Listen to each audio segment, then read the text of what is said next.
Et yo les potes et bienvenue à tous. Aujourd'hui, je vais répondre à toutes les questions que vous m'avez posées. Je suis pas sûr d'inclure 100% des questions, ce sera l'occasion de plusieurs autres vidéos et on en reparlera un petit peu après. Avant de commencer la vidéo, je tenais à vous remercier, à vous souhaiter la bienvenue à tous les nouveaux abonnés. On est de plus en plus nombreux, ça me fait vraiment plaisir. Je vous souhaite également d'aller regarder ma vidéo d'hier, le Cinéma Technica sur l'étrange Noël de Monsieur Jack. J'ai pris un peu de temps pour le faire et ça m'a beaucoup plu. Aussi, je voulais vous dire, pour l'instant, c'est le nouveau décor avec pas mal d'essais sur la lumière. Vous aurez remarqué également le scope qui est apparu ces derniers jours. Et le décor n'est pas encore terminé. Finalement, j'ai choisi de faire 2-3 trucs en plus. Vous allez voir qu'ils vont être très sympas. Et je tiens également à dire en parlant de tout ça que à partir de maintenant et ce pour très longtemps dans le reste de la chaîne, je vais plus faire des vidéos avec une ambiance très orientée cinéma. Donc tous ceux qui se disaient ah c'est de l'étalonnage, c'est très étalonné, etc., vous allez être déçus les amis, parce que j'aimerais arriver à des résultats tels que ceux de Christian Maidgrab par exemple, pour ceux qui connaissent, et des chaînes américaines. J'ai remarqué en fait que beaucoup de chaînes américaines et autres chaînes un peu internationales qui parlaient de colorimétrie, etc., c'était des mecs avec beaucoup des ambiances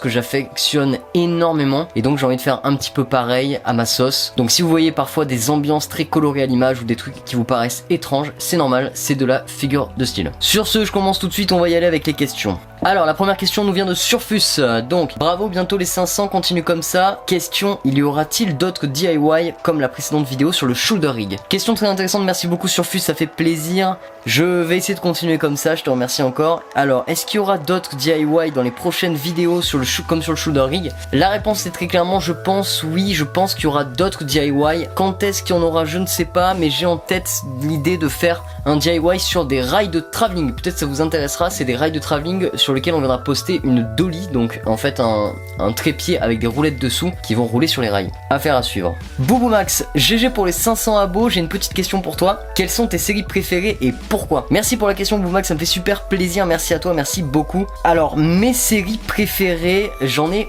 plusieurs. Ce qu'il faut savoir de base, c'est que je suis pas quelqu'un qui regarde beaucoup de séries, mais ma série préférée intemporelle et de tous les temps, c'est Breaking Bad, très clairement. Breaking Bad est une série pour moi qui a marqué les esprits et qui continuera de marquer même le monde des séries et du cinéma. C'est pour moi l'une des premières séries qui a changé le genre, puisque après l'apparition de Breaking Bad dans un format très cinématographique, quasiment toutes les séries ont refait ce même format là, et je pense que c'est une petite révolution. En soi, j'adore l'histoire, j'adore les personnages, j'adore tout. J'avais fait une vidéo sur Breaking Bad qui s'appelle je ne sais pas quoi regarder ce soir, numéro 3 ou 2, je sais plus. Donc je vous invite vraiment à aller check Breaking Bad. Et au niveau des autres séries, si j'ai d'autres séries préférées, j'avais énormément aimé les premières saisons de Viking. Là pour l'instant je suis un peu moins dedans parce que j'étais tellement amoureux de Ragnar, bon je dirais rien de plus, que du coup je suis un peu moins à fond dedans. Mais sinon bon, j'aime à peu près plein de séries. Il y a juste certaines séries que je peux pas trop aimer, comme par exemple je suis pas trop fan des séries très mainstream. En général j'aime bien les trucs un peu barrés, un peu bizarres. J'aime notamment, pour ceux que ça intéresse, la série Utopia, qui est une très bonne série que je vous invite à voir, qui malheureusement n'est pas encore continue, enfin elle continue pas d'être produite. N'hésitez pas à aller voir Utopia, et je vous souhaite aussi d'aller voir Misfits, que j'ai beaucoup aimé, saison 1 et 2. Les deux premières saisons, après c'est nul, il faut arrêter d'en regarder, mais les deux premières saisons sont juste trop bonnes. Série anglaise, c'est très lourd. Et puis bien sûr bon bah toutes les séries classiques,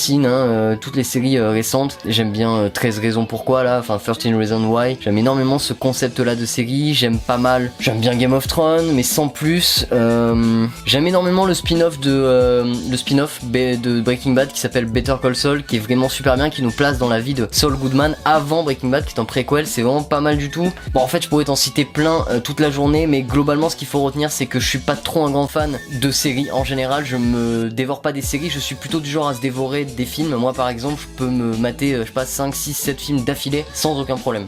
Mention spéciale, il y a une série récemment que j'ai adoré, au-delà bien sûr de toutes les séries comme je vous expliquais qui sont très bien, très bonnes, notamment pareil Mr. Robot, Sense8, Black Mirror, tout ça, toutes ces séries là. Il y a The Man in the High Castle qui est une idée géniale, en fait qui est tirée d'un roman si je crois bien. En fait c'est l'histoire de comme si les nazis avaient gagné la guerre, comment ça serait encore actuellement, et ça se passe à New York, etc. Donc c'est vraiment super stylé. Il y a ça, et bien sûr la série dont je voulais vous parler, c'est La désastreuse aventure des orphelins Baudelaire, publiée par Netflix, qui est juste hallucinante. J'ai tout aimé dans cette série. Moi qui suis un énorme fan des Orphelins de Baudelaire, le film et les livres, juste c'est de la bombe, c'est un merveilleux hommage à son auteur et c'est génial, c'est absolument génial. Donc j'attends la saison 2 avec impatience, les acteurs sont trop bons, tout est trop bon. Culture Top 500 déjà, c'est incroyable, cette chaîne a un avenir prometteur. Merci beaucoup l'ami, ça me fait super plaisir, merci beaucoup à toi pour ce commentaire. C'est pas une question mais merci à toi. Je vous fais la parenthèse, je réponds totalement spontanément à toutes les questions, donc si des fois je bug c'est normal. Bravo mec pour tes 500 abos de Camélio, tu avances de plus en plus vite, quand j'ai commencé là-dessus tu étais à moins de 100. Sinon pour la question, quelles sont les différences entre un écran étalonné d'étalonneur et un écran normal calibré avec une sonde? En tout cas ce qui justifie une si grande différence de prix. Ah, ça c'est une très bonne question Camélio. Ça sera peut-être le titre de la vidéo d'ailleurs. Alors, la différence entre un écran étalonné d'un étalonneur, donc un écran d'étalonnage spécialisé, et un écran tout simplement de grand public. Quelles sont les différences? C'est très intéressant. En fait, lorsque tu prends une sonde pour ton écran, ce que ça va faire, c'est juste calibrer l'image à ton extérieur, à ton ambiance. Parce que n'oubliez pas que dans les écrans, en fait les écrans s'adaptent en fonction également de la lumière ambiante. Donc du coup c'est pour ça que souvent en étalonnage on étalonne dans des pièces sombres avec des murs gris, neutres, le plus neutre possible, parce que du coup l'écran ne prend pas la lumière. Et le fait est que la sonde te permet juste de ça, hein, recontraster, saturer à la bonne hauteur et obtenir le bon degré de couleur. Mais elle ne te permet pas d'avoir un écran qui capte plus de couleurs, moins de couleurs, d'aller dans tel ou tel espace colorimétrique. Par exemple, un écran de PC ne te permettra quasiment jamais d'étalonner sur un espace colorimétrique de télévision. C'est presque impossible. La seule manière d'y arriver, c'est d'avoir un écran étalonné qui prend en charge le profit d'écran de télévision. Par exemple, c'est qu'un exemple parmi tant d'autres. En fait, l'idée c'est que au-delà du simple fait qu'il y ait plein de profils différents et que tous les espaces colorimétriques ne se ressemblent pas, donc on peut prendre plein d'exemples, hein. Il y a le Rec 709, il y a le Rec 2020, il y en a plein. Il y a énormément d'espaces colorimétriques différents, tous destinés à un usage totalement différent entre les uns et les autres, et chacun de ces espaces colorimétriques ne se règle pas avec une sonde, il se règle avec une gestation interne d'un processeur, d'un écran. C'est pour cette raison là qu'il faut un écran étalonné, c'est pour ça que ça coûte très cher, c'est parce que ça permet d'obtenir quasiment tous les spectres différents de couleurs. Et du coup l'idée c'est que si tu tapes par exemple dans des écrans Ezio de bonne facture qui sont des écrans étalonnés, c'est intéressant parce que tu as tout le spectre sRGB de Adobe, mais ça s'arrête là en fait, t'as quelques espaces colorimétriques et c'est tout. Par contre si tu prends un écran étalonné de chez Sony à 50 000 euros, un écran étalonné de chez Sony à 50 000 euros, en plus de prendre en charge évidemment des très hautes résolutions, il va prendre en charge tous les espaces colorimétriques qui existent, celui du cinéma, celui de la télé, tous. Et tu vas avoir une qualité merveilleuse. Au-delà de ça, s'ajoute le fait que souvent on peut brancher ces écrans-là avec des prises particulières, des serveurs en direct, enfin bref, en fait c'est des ordinateurs, c'est même plus des écrans. Tu vois par exemple le Sony à 50 000 $, c'est un ordinateur, c'est même plus un écran, ça fait tout à la fois. C'est-à-dire que tu peux grâce à cet écran-là gérer différents espaces en local avec tes autres étalonneurs, enfin c'est un gros délire, c'est vraiment des solutions clés en main mises exprès dans les moyens des cinémas, en gros des mecs qui font du cinéma pour qu'ils puissent les utiliser en fait. Ça apporte des réponses à des problématiques qui sont constatées dans le milieu très professionnel. J'espère avoir répondu à ta question l'ami, c'était très intéressant, je te remercie beaucoup pour cette question et également merci de me suivre depuis aussi longtemps, je m'en souviens très bien Camélio. Daokey qui nous dit: quand est-ce que les gens prieront le dieu Adelin dans la rue? Quand deviendras-tu un dieu? Et une question plus philosophique pour finir, aimes-tu les patates douces? Les gens me prient déjà dans la rue et je suis né un dieu, je mourrai en dieu. Et une question plus philosophique, aimes-tu les patates douces? Énormément, évidemment. Non bien sûr, c'est assez rigolo, merci pour cette question humoristique Daokey et des bisous sur le côté. Mais je crois que t'avais mis une autre question un peu plus loin. Pas de question mais continue, tu vas percer, beaucoup trop de talent. Ismokri75, merci beaucoup mec, ça fait super plaisir, merci à toi pour le soutien. Question suivante, l'Elfe Studio qui nous dit: alors, ok, quand t'es-tu mis au cinéma, qu'est-ce qui t'a donné envie de faire du cinéma? Ton youtubeur de critique ciné préféré, ton youtubeur de tuto ciné préféré, ton youtubeur préféré? Merci ma poule, en tout cas GG, vraiment t'es au top, bravo pour les 500, plein de love, tu devrais faire le salut internet de Doc7. Bah écoute, il faudra envoyer ça à Doc7, hein. Si vous spammez tous Doc7 pour qu'il fasse un salut internet sur moi, il n'y a pas de raison pour qu'on ne le fasse pas. Le mec il a de l'espoir dans sa vie, tu vois. Non, j'aimerais bien faire le salut internet de Doc7, c'est vraiment cool que des gros youtubeurs comme Doc7, que j'adore énormément d'ailleurs, fassent des trucs comme ça. Alors, quand t'es-tu mis au cinéma? Je pense que je me suis jamais vraiment mis au cinéma parce que disons que ma passion du cinéma, elle est depuis tout jeune parce que j'ai eu la chance en fait d'être très tôt. En fait, du côté de mon père c'était vachement le cinéma, du côté de ma mère c'était vachement la musique. Donc du coup très tôt j'ai pu aller au cinéma énormément de fois avec mon père. On allait au cinéma plusieurs fois dans le week-end. J'allais chez mon père tous les week-ends en fait, et tous les week-ends on allait énormément au cinéma plusieurs fois par week-end. Du coup ça m'a tout de suite, enfin j'ai toujours aimé le cinéma. Après en grandissant c'était toujours une passion en tant que telle, les films etc. Et puis après j'ai fait la rencontre de personnes, notamment j'ai monté une boîte avec un mec qui s'appelle Karma. Karma c'est un mec qui aujourd'hui bosse dans les jeux vidéo, il bosse chez Airez, peut-être qu'il regardera cette vidéo. ma poule si tu passes par là, je te fais de gros bisous. Et en fait ce mec là, il faisait du cinéma avant et il m'a beaucoup appris. En fait, il m'a appris mais des millions de trucs. En fait, on a échangé pendant un an. Ouais, pendant un an, on a échangé sur le cinéma, sur plein d'autres sujets de la vie et j'ai jamais autant appris qu'avec ce mec-là. Et je pense que lui aussi a appris plein de choses. Je pense qu'en fait, on a eu mutuellement on s'est construit quoi. Mais de ouf, à mort, à mort, à mort. Et du coup, en fait, il m'a aussi lancé, je pense, un peu cette passion à fond quoi. Du coup, c'est cool. Puis c'était un mec qui était très élitiste, donc très précis, très perfectionniste et tout. Donc ça m'a beaucoup aidé à faire certaines choses du mieux que je peux dès le départ. Sinon la passion elle vient vraiment de l'année dernière c'est une année en fait où j'ai fait j'ai été au cours Florent et en fait en sortant j'avais vraiment la passion je savais que je voulais faire ça. Mon youtubeur de critique ciné préféré, je pense que c'est très clairement In The Panda. In The Panda, je pense que vous le connaissez tous. J'adore énormément bien sûr le fausseur de films, j'aime bien Durandal.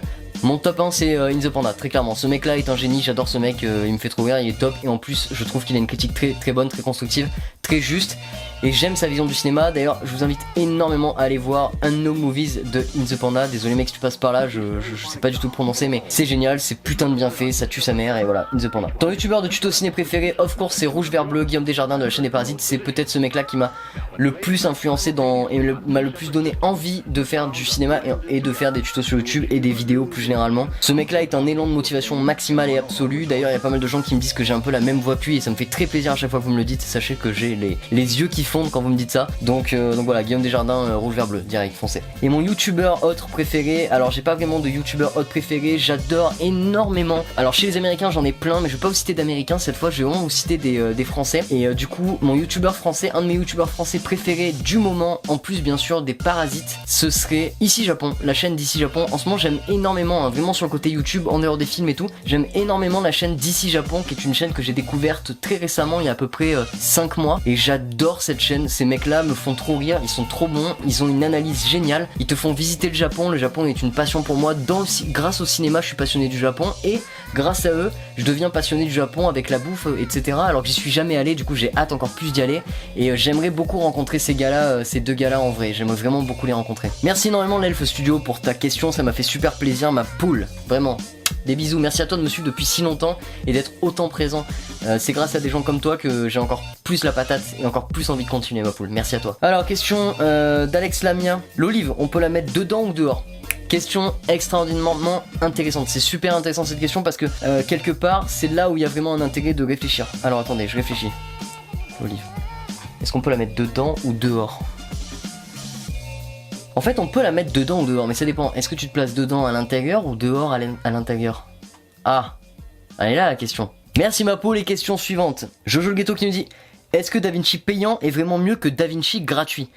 Non, il est pas vraiment mieux en fait, c'est pas du tout qu'il est vraiment mieux, c'est juste que en fait DaVinci payant est beaucoup plus adapté à un usage professionnel que DaVinci gratuit. Déjà parce que vous avez la possibilité de travailler avec d'autres personnes sur les mêmes timelines, en gros vous pouvez bosser en ligne quoi. Et aussi parce que il y a des fonctions de 3D, il y a également des fonctions de 4K un peu poussées, et il y a aussi des fonctions d'effets spéciaux en tout genre avec plein de trucs, une stabilisation extrêmement puissante. Je crois que leur stabilisation est actuellement l'une des meilleures du marché des effets spéciaux. Donc voilà, est-ce que c'est vraiment mieux? Non, ça vaut pas le coup d'aller payer 1000 balles juste pour ça. Si tu fais du YouTube, clairement ça sert à rien. Par contre, si demain tu dois faire du cinéma en étalonnage ou étalonner tous les jours, oui, peut-être que si t'étalonnes tous les jours, c'est utile, hein. Notamment par exemple la détection du visage, là c'est vraiment un truc de malade, hein. Ça détecte vos yeux et ça suit, enfin c'est un truc de ouf. Ça c'est peut-être une des fonctions de DaVinci 14 que j'aime le plus, c'est super bien. Merci pour la question mec. Studio Art Monkey qui nous dit bravo pour les 490. Merci ma poule, ça fait plaisir, merci beaucoup à toi.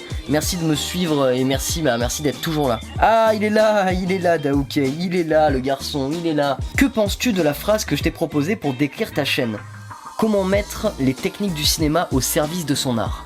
Eh ben, je vais poser la question aux gens. Moi j'aime énormément ce que Daouke m'avait dit. Écoute, cette phrase elle est pas mal pour décrire la chaîne. Et j'avais dit c'est génial, j'adore. Ou c'était sur le live, je sais plus. Et du coup, dites-moi ce que vous pensez de cette phrase là. Comment mettre les techniques du cinéma au service de son art en description de chaîne? Ça pourrait être pas mal ça, c'est un petit slogan cool non? J'attends les commentaires hein. Alors Studio Art Monkey qui me pose la question: pourquoi t'es-tu lancé sur YouTube? Durandal le Fossoyeur ou In The Panda? Du coup forcément j'ai déjà répondu à la question mais je vais réexpliquer un de l'autre truc. Ton film préféré et ton réal préféré? Alors, pourquoi je me suis lancé sur YouTube? YouTube, à la base je me suis lancé sur YouTube pour être plus productif. Je vous invite à voir, et c'est une catastrophe pour moi de dire ça, mais si vous n'avez pas vu mon vlog 0, allez voir la toute première vidéo de ma chaîne YouTube, vous allez voir, j'explique pourquoi je me lance sur YouTube, et vous allez voir que ça a tellement évolué depuis au niveau des projets en fait. Et donc je me suis lancé sur YouTube pour être plus productif à la base, et ensuite je me suis rendu compte que c'était encore plus intéressant que ce que je pensais. J'ai commencé à faire des tutos, beaucoup plus de tutos que de vidéos un peu productives, mais ça reviendra. Donc voilà, je me suis lancé sur YouTube pour ça à la base. C'était pas tellement pour me faire connaître ou quoi, c'était pour être plus productif. J'avais envie de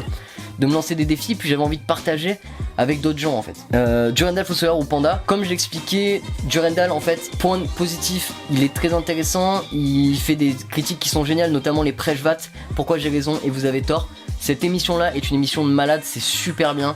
Ça ressemble, en fait c'est moi, hein, mon émission est vachement calquée, le Cinéma Technica ressemble énormément au Prejvat, avec un petit peu moins d'infos d'historique et tout ça, beaucoup plus calqué sur un seul film, mais Prejvat c'est juste trop bien en fait, c'est une émission qui est géniale. Il y en a fait un là récemment sur la trilogie des Twilight, je vous invite à aller le voir, c'est juste trop drôle, c'est génial. Durandal, sinon en dehors de ça, ses critiques, je suis pas fan parce que je suis pas fan de son cinéma, j'aime pas le cinéma qu'il aime en général. Par exemple, je sais que tu vois, j'avais vu sa vidéo sur Lucie, lui il adore, enfin c'est quelque chose qu'il adore, il adore Luc Besson, etc. Moi c'est l'inverse, je déteste Lucie, je déteste Luc Besson, je n'aime pas ce côté-là du cinéma là, ça me plaît pas. Moi je suis beaucoup plus le cinéma qui me plaît personnellement, bien sûr c'est un avis perso, est un cinéma très underground, beaucoup plus underground, du coup je suis moins fan. Après est-ce que pour autant je le regarde pas du tout, au contraire je le regarde tout le temps. À chaque fois qu'il sort une vidéo, je regarde toujours sa critique, je regarde tous les jours sa critique. Dès qu'il sort une vidéo, je regarde. Mais voilà, je suis moins fan et je prends son avis vraiment avec des pincettes, mais de ouf, parce que c'est pas mon truc. Mais le mec est très cool et il est vraiment passionné et j'apprécie. Le Fossoyeur de film, parlons-en. Le Fossoyeur de film, il habite pas très loin de chez moi, hein, il est d'Avignon, le Fossoyeur de film. Ce mec-là est un monstre, c'est quand même peut-être l'un des seuls mecs qui a fait une thèse de cinéma, tu vois, genre le mec... Il est allé jusqu'au bout, il a fait une thèse de cinéma. Toi t'es là, t'es en L1 de cinéma et t'es déjà en mode putain j'en peux plus, c'est quand que ça s'arrête. Putain. Et lui il a fait une thèse, donc j'adore ce gars là. Et en fait ce que je trouve fou avec le Fossoyeur c'est il a des ambiances génialissimes en fait dans ses vidéos, il met une ambiance trop stylée et son générique, tout ça là c'est trop bien, ça tue, c'est génial. Après ce que j'aime un petit peu moins c'est que malheureusement en fait le Fossoyeur il parle tout le temps de genre, souvent, il fait des critiques etc aussi, mais il parle beaucoup de genre et j'aime un peu moins parfois les genres qu'il traite. En fait il traite des super genres, il a fait des super vidéos, par exemple les vidéos sur l'échelle de Jacob, tout ça, mais c'est trop bien, la mouche et tout, mais ça tue. Toutes ces vidéos là elles sont trop bien, la peur au cinéma, tout ça, c'est super bien. Toutes ces vidéos là c'est génial. Je suis un peu moins fan par exemple quand il sort une vidéo sur Jurassic Park 3 par exemple, tu vois, ça me fait pas, ou 2, je sais plus. Ça me fait moins rêver, je suis moins fan. De la dernière là, je l'ai pas beaucoup, un peu moins aimé, mais à plein dehors de ça, j'adore tout ce qu'il fait. Ce mec là est un monstre et je dis ça, c'est un avis personnel, c'est pas du tout de la prétention de la critique, hein, parce que ces mecs là sont des monstres, tous ceux dont on parle là. Donc voilà, ma préférence ira donc au dernier In the Panda. Petite parenthèse aussi, je reviens sur le Fossoyeur. En fait le Fossoyeur, il y a un truc aussi que j'aime un tout petit peu moins par rapport à In the Panda, c'est que le Fossoyeur il a tendance à faire des moi j'ai l'impression qu'il filme au 5D en fait et ça me gêne en fait, ça se voit, je sais pas, il y a un truc qui me, je sais pas, je préférais le format avec la pelle au début et tout, tu vois, je suis un peu moins fan, mais après voilà, j'adore, hein, c'est génial, c'est super bien, je pourrais l'écouter pendant des heures. Lui par exemple, ses vidéos, je les ai vues et revues plusieurs fois, je peux te dire qu'à peu près sa chaîne j'ai dû voir 3-4 fois toutes ses vidéos, tu vois, plusieurs fois, donc clairement. Et In the Panda, ce que j'adore avec lui justement, ce que je disais tout à l'heure, c'est que il me fait rire et surtout il a vraiment les couilles un peu sur la table, il est vachement c'est très improvisé, j'aime énormément son côté très improvisé et j'aime énormément son côté, il parle rarement du film en lui-même, il parle vraiment de la profondeur, j'aime énormément son côté profond, j'aime aussi son ambiance avec l'étalonnage un petit peu violet, tout ça là, j'aime beaucoup ce qu'il fait, voilà. Puis bon, récemment il a fait le tour des abonnés et c'est quand même vraiment stylé. Donc ouais, pour l'instant In the Panda, ce serait In the Panda, le Fossoyeur et Durandal, mes 3 chaînes que je regarderai le plus. Mon film préféré et mon réal préféré, alors mon film préféré c'est Enter the Void qui est juste derrière moi ici là, et mon réal préféré